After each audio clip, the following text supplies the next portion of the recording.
Hey good people, and welcome back to the channel. In a few moments, I plan to share my thoughts and feelings on the Tubi movie One Woman's Trash.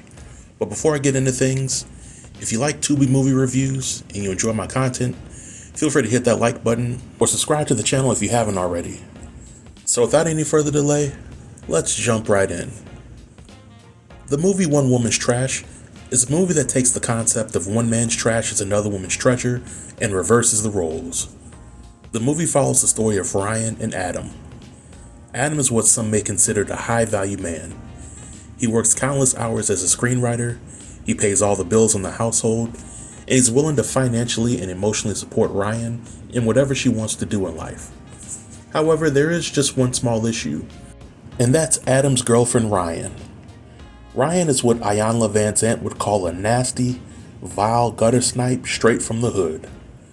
Ryan is somebody who only cares about her own happiness, especially when it comes at the expense of Adam's happiness.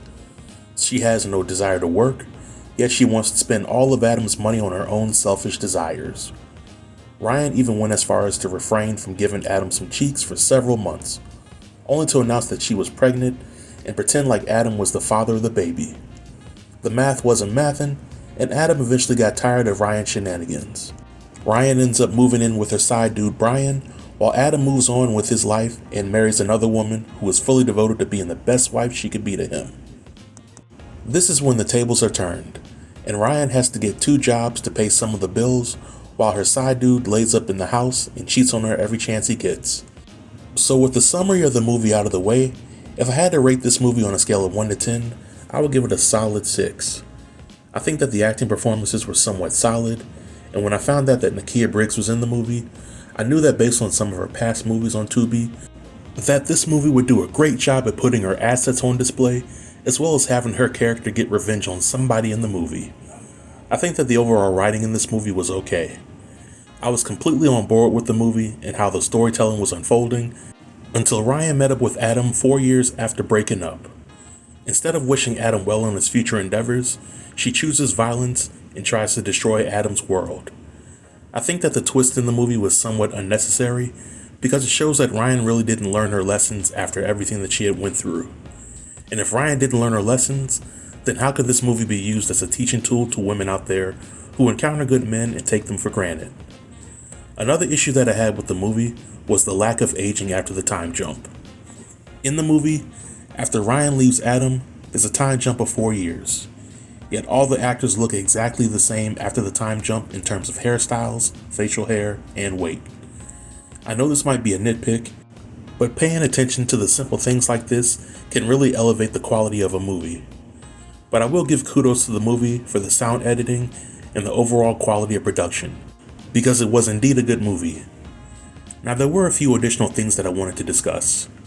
I know that most people who watch this movie will automatically consider Ryan and her side dude Brian to be the true villains of the story.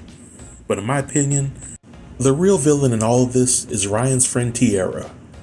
I think that in the beginning of the movie, Tiara meant well, and she made every effort to call Ryan out on her BS when it came to how she treated Adam. But it was definitely messy of Tiara to tell her man about Ryan's plan to get an abortion, as if he wouldn't run and tell Adam all about it. Now if I travel down the rabbit hole, then I'll be wondering what was Ryan's purpose for telling Adam that she was pregnant in the first place. If she planned to get an abortion behind his back, then at what point was she planning to tell him that she lost the baby? But that's neither here nor there. However, the kicker was that Tiara still pursued a friendship with Ryan after betraying Ryan's trust, and after strongly disapproving of how Ryan treated Adam. Later on in the movie, when Ryan ends up at the hospital, it's Tiara who assures Adam's wife, who is a doctor at this point in the movie, that she, Tiara, would take care of Ryan if Ryan was discharged against medical advice. Around this time in the movie, Ryan is still a present danger to herself and others, and any trained medical professional would have laughed at the idea that a patient's family friend, who isn't a medical or mental health professional, would assume responsibility of looking after a mentally unstable person prior to that person receiving some type of professional mental health treatment. It's unethical, and quietly, Adam's wife didn't know Tiara well enough to trust her with her career like that.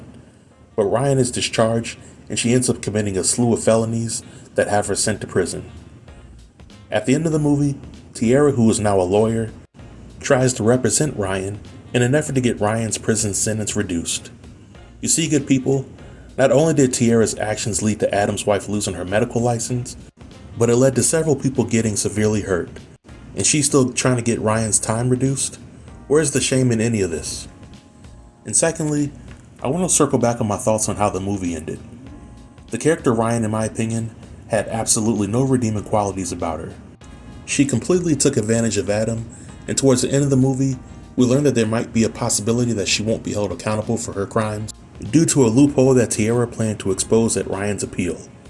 Now, I don't blame Ryan for getting revenge on her side dude for cheating with her friend. I don't condone physical assault, especially with hot water, but it's impossible to say that justice wasn't served. But Ryan had no business going after Adam and his wife. They didn't do anything wrong to her, and they should have been spared. If I were writing this movie, I would have ended the movie with Ryan going to jail while pregnant with the side dude's baby, and Ryan learns that she had recently contracted HIV from him because he cheated on her with multiple partners and never wore protection. That would have been the perfect cautionary tale, but I understand that it might not be the best story for entertainment value. So all in all, I would definitely recommend that anybody who hasn't seen this movie go and check it out. Well, this marks the end of the review, and if you've seen the movie, I would like to know what you thought about it. Did you like it or dislike it? Feel free to leave all comments below in the comment section, and I'll be sure to reply to everybody. Until next time, stay tuned and stay safe. Peace.